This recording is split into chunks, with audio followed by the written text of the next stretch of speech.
Welcome to the program. I'm Min Son Hee with our panel of foreign journalists. Thank you for being here. Good to be back. Thanks.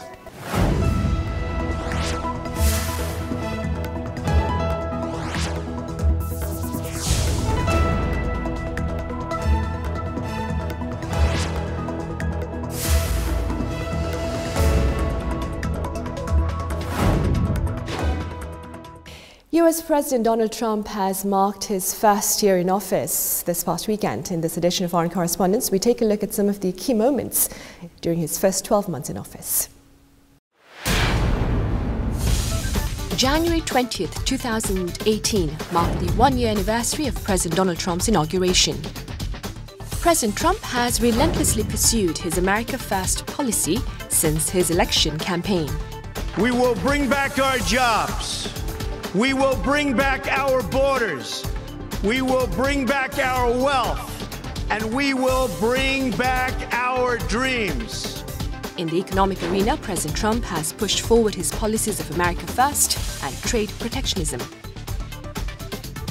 Perhaps owing to his policies, the Dow Jones Industrial Average soared over 25% in 2017, while the US unemployment rate fell to 4.1%.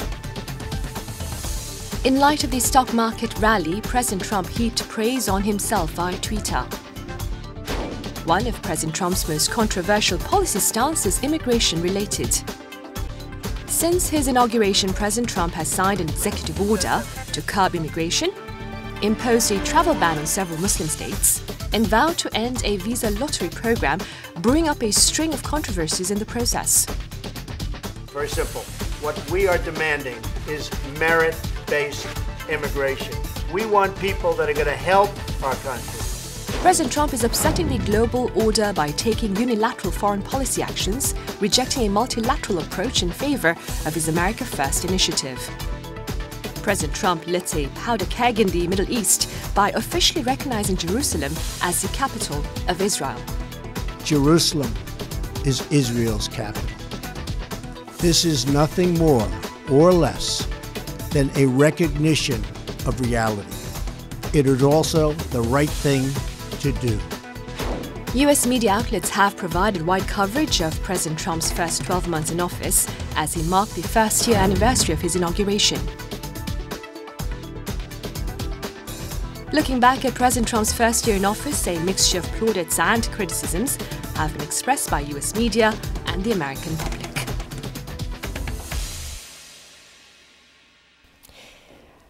Right, now before we delve into details, how would you, Stan, grade President Trump's first 12 months in office?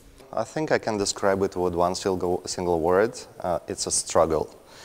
As there is obviously a power struggle going on in the White House. None of the sides, in my opinion, is winning. As the Democrats against Trump, and this fight is quite serious. So we'll still have to see how it works out. Right. Elise, how would you grade his first 12 months? I would describe it as extremely chaotic. I mean, this is a norm-breaking president, breaking all historical norms, and the least popular American president since the advent of modern polling. The big concern, of course, is what the representation of this particular leader means for America and what the values that traditionally the West stood for, liberal democracy, open societies, free press. And so we're watching a real stress test of the institutions that a lot of Americans believed in. And then also we're kind of in this situation where reality is questioned because of the notion of an American president who says one thing and then denies he ever said it, or sends out news or shares news, retweets news that may or may not be accurate information. And so this post-truth world that we're living in, I think, is extremely challenging. Right, and we'll get to that later on in the program. Frank, out of a score of 10, what would you give President Trump? It would be difficult for me to grade him between 0 and 10 because the number I'm thinking doesn't fit in that range. It's not over 10, just to give you a clue. So we're into the negative with the American president. I think he's done a tremendous amount of damage, as Elise alluded to the status and position of the U.S. around the world. At the same time, I think the international community should recognize that while President Trump may be viewed as a norm-ignoring leader in the United States, I don't feel that he's really changing American foreign policy. In international relations, the U.S. is always America first. So that's not really changed. What's changed is that an American president is voicing that and speaking solely to his constituents in the United States while offending the international community. And we saw that most recently with his, most vulgar comments about Africa and Haiti. Right. We'll also get into that later on. Now, as seen in the report, President Trump has not been shy about taking credit for the various gains amid his term in office. We're talking about the rise in the stock market and, of course, the decline in the unemployment rate. What would you point to, Elise, as some of his achievements in office so far? I think he certainly galvanized the opposition. That is an achievement in and of itself, right? So one of the big criticisms of the American Democratic public was that it was indifferent, it was apathetic, it didn't vote, it didn't take action.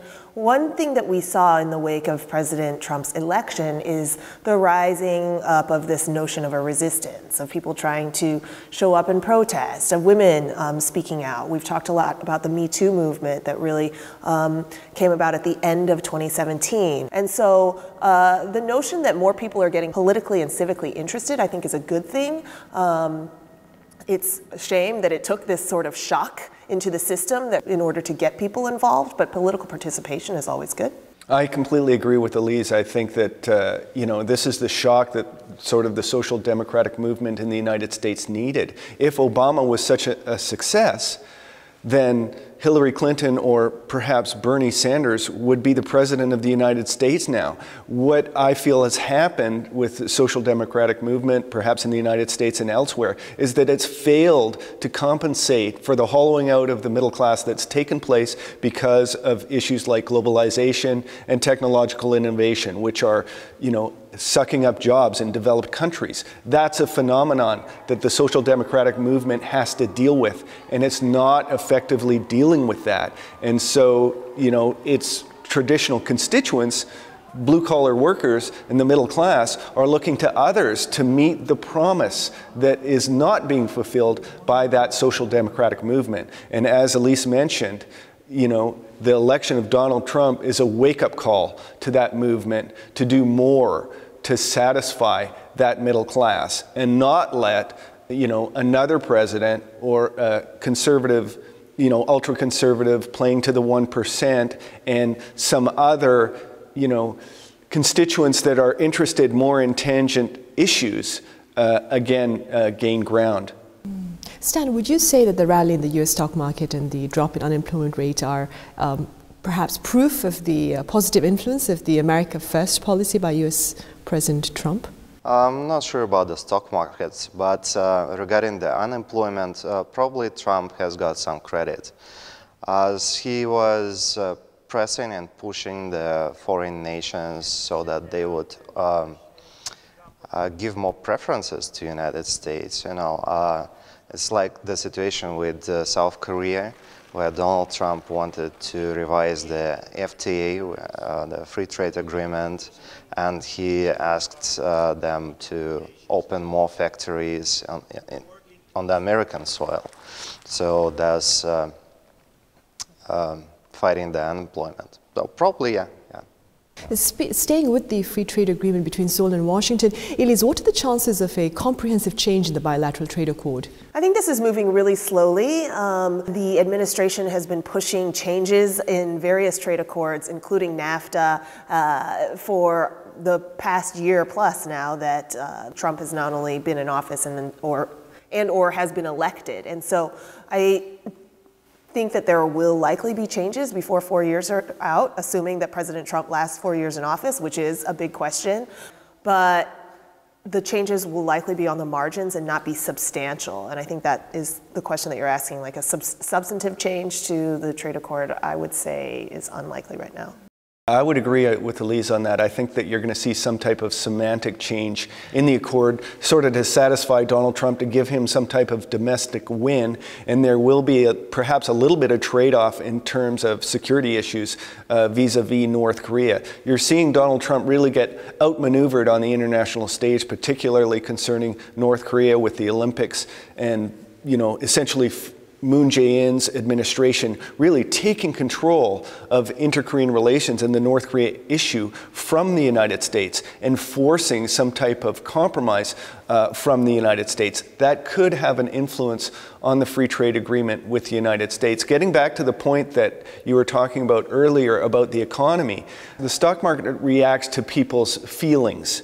It's not tied to specific statistics. So looking at the employment rate, a bump in the employment rate, really the previous president and previous policies are what's driving an increase of employment that's taking place now in the United States. The stock market might be reacting to Donald Trump's policies. So to suggest that he's responsible for an improvement in the American economy, I don't feel is really accurate. We'll see perhaps the results of his economic policies later in his presidency or perhaps in the next presidency, but certainly not within a year of his election.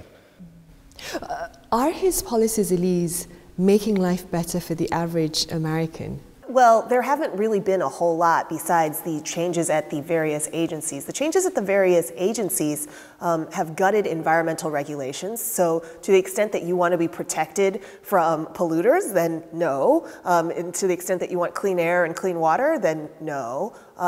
3 million people fewer have had health care in 2017. So already 3 million fewer Americans have health insurance as a result of President Trump being in office and letting the Obamacare, Affordable Care Act policies sort of fall away and wither. So to the extent that you want health insurance and health coverage, then no.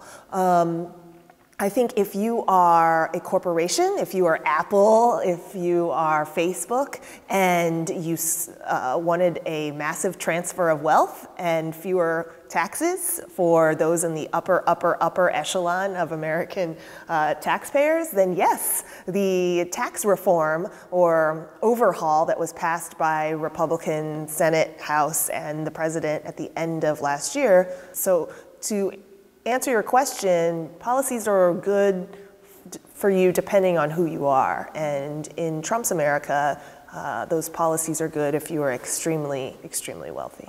Let's turn again to Seoul's ties with Washington under the Trump administration. How do you foresee future ties between the two countries, Elise? I think the Moon Jae-in administration is deftly playing the Trump personality and character and what we know about him, right? Moon Jae-in was very good about giving credit for recent agreements between North and South to Trump and his work because he knows that Trump is a narcissistic man and likes to try and get credit and praise. Shinzo Abe in Japan does the same thing. Xi Jinping did the sort of very VIP treatment for him during summits. And I think that's because, other diplomats around the world and other world leaders can see Trump and really understand his personality profile very easily. And he's very easily played to this extent. There are stories about congressmen picking out red Starburst candy because they know the president likes red candy and that will win his favor. So it's really easy to actually just get him on your side because he's somebody who really operates in a vacuum. Frank, what are your thoughts about President Trump's approach toward North Korea and its development of nuclear and missiles? Well, I don't consider it to be that much different than the Obama administration policy of so-called strategic patience. He is ramping up pressure, larger military drills, and of course, more tweeting and a more contentious relationship with Kim Jong-un. But I don't know that North Korea's nuclear and missile development would have been that much different, if Hillary Clinton was elected. The U.S. has said it's not going to negotiate with North Korea unless they put their nuclear weapons basically on the table and hand them over. And just recently, Rex Tillerson in Vancouver, a recent security conference that took place there, said that the U.S. rejects a freeze for freeze proposal made by China that would bring about negotiations involving perhaps the 6 parties and move what's happened, this thaw in relations we see between North and South Korea, move that on to another stage where you could see, a greater emphasis, again, on dialogue, which I really advocate. So I feel that his relationship with North Korea has, really sort of gone nowhere, and they need to look for another avenue to solve the North Korean nuclear problem. I think that Trump, regarding North Korea, he managed to succeed because he always insisted on more sanctions, and he managed to scare off China, that they are finally applying those sanctions. As before that, China was always reluctant in sanctions. So they did some, but they continued sending goods and oil to North Korea. But now they stopped doing that, and I think they're even more proactive than other nations in applying the sanctions. I could give Trump credit for that too, in that Trump is so transactional, right? He's somebody who has explicitly tied American trade with China to China acting on North Korea. And so that has sort of upped the stakes for China to say, okay, we're going to stop looking the other way on some of these things regarding resources going to North Korea. So that, in effect, has kind of starved the North Korean regime a little bit more, but will that actually change its security calculus? Will it actually stop its weapons programs? I certainly am skeptical about that. But do you think it's one of the things why North Korea decided to propose the talks with the South? I don't think that's why North Korea proposed the talks with the South. There's been a lot of talk about buying time. I think North Korea's calculations on when it does a nuclear test and when it does a missile test, although they may revolve around specific dates and specific incidents, has its own timeline. And experts I've spoken to say that the funding for that program has, long ago been allocated. So in terms of the existing sanctions and the implementation of greater sanctions by China, I think it would take some time for that to be felt. And again, in terms of the security calculations made by North Korea, what are they going to be if large-scale U.S.-South Korea military drills take place in April? I can almost guarantee that you're going to see an increase in tension on the Korean Peninsula and a response from North Korea, a missile test or a nuclear test, regardless of the level of sanctions that are applied. The goal of the sanctions is to get to negotiations, right? So at some point, they're going to have to sit down and talk with North Korea. I don't think North Korea, and all indications show that North Korea is not going to lay its nuclear weapons on the table as a condition to sit down and have dialogue.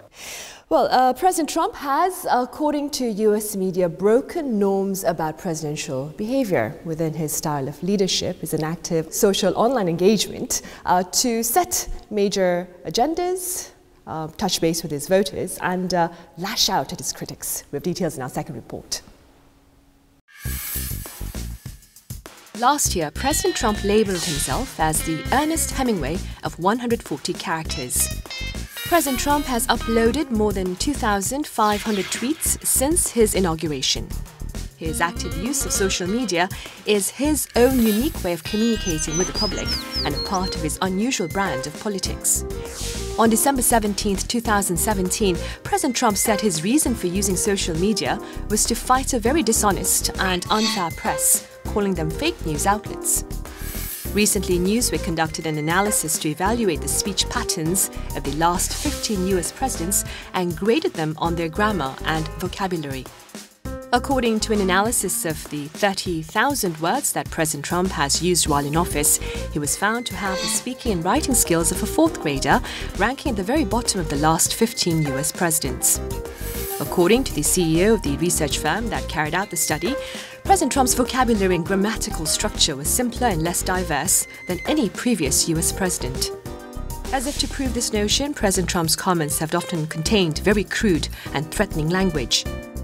President Trump has labeled North Korean leader Kim Jong-un as Rocket Man and a very sick puppy, while calling Pope Francis a great guy.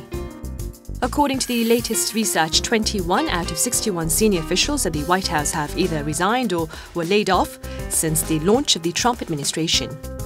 By purging the moderate members of his administration in favor of hardliners, many people believe President Trump's unilateral approach to state affairs have been laid bare for all to see. From President Trump's activity on social media to his controversial rhetoric, in this edition of Foreign Correspondents, we sit down with our panelists to discuss President Trump's unique political style and approach. Among his many controversial comments online, Stan, what would you pick as most disappointing, shocking or appalling?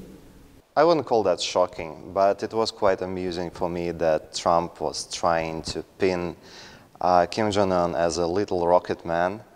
And I think he was hoping that everybody in the world would pick up that nickname, but obviously he failed. I see. Elise, what about you? What do you think was disappointing? There have been so many news alerts that we've woken up to about Trump tweets that they've all sort of gelled together. What I would say is that news media in general take his tweets way too seriously, and we should actually pay less attention to them, even though they are statements by the President of the United States.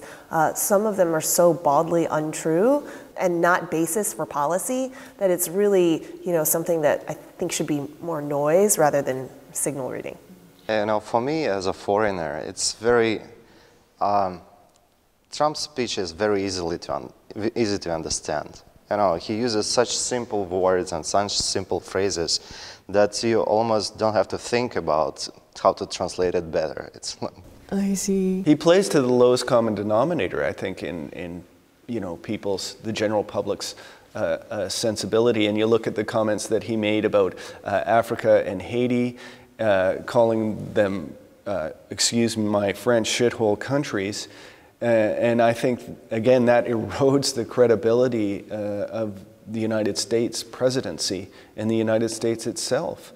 And speaking of that expression, the media here had quite a bit of a debate about how to translate that phrase, and then later went with a rough translation of beggarly. Have you ever found yourself in an awkward position where you had to deal with the president's words in your reports, for example?